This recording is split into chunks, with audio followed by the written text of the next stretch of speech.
Maganda nga po mga kabakyard.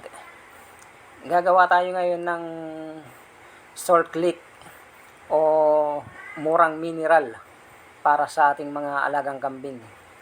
Gagamit tayo ng asin at saka molasses. Titimplahin natin. Ayan. Lalagyan natin ng molasses yung asin.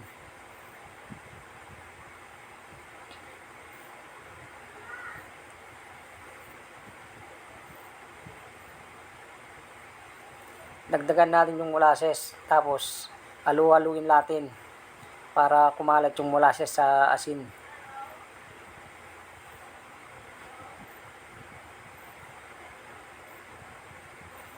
Ayan mga kabakyard, nag golden brown yung asin.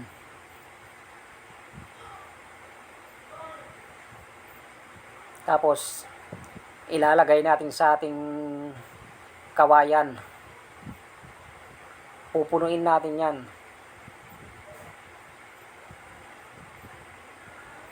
Maganda rin kasi sa ating alagang kambing yung asin at saka molasses. Pampalakas kumain sa kanila yan, tsaka pampatakaw. Tapos pampalakas din ng uminom ng tubig. Tapos yung isang bote ng soft drinks, lalagyan natin siya ng purong asin. Kasi yung iba ayaw nila, iba nating alaga, ayaw nila yung may molasses. Gusto nila asin lang. Maganda rin sa ating mga kambing yung asin. Yung nakakadila sila ng asin.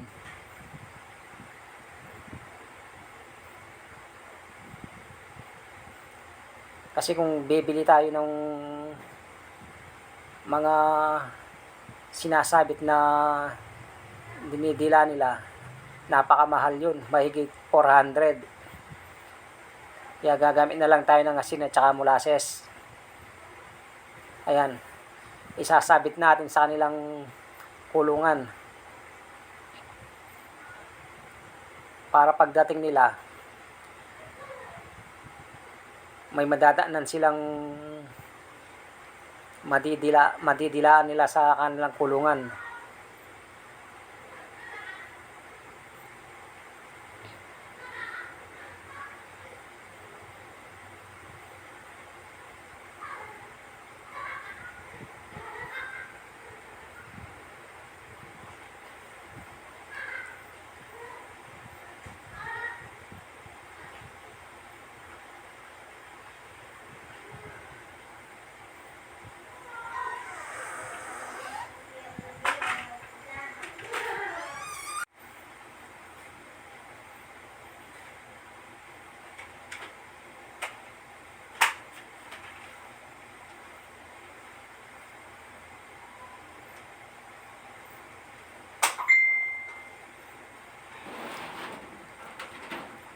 Yung ating kawayan mga kabakyard ay tsaka bote, linagyan natin ng butas-butas para dun lumabas yung mga asin at saka yung katas ng molasses.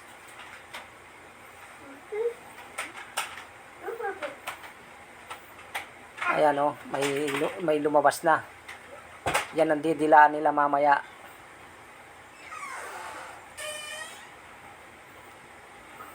Tapos itong ating asin, may butas-butas din. Ayan na mga kabakyard.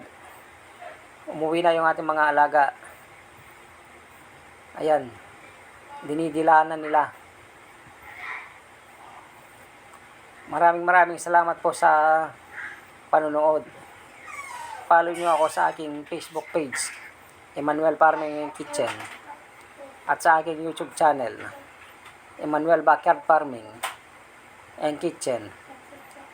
Maraming salamat po.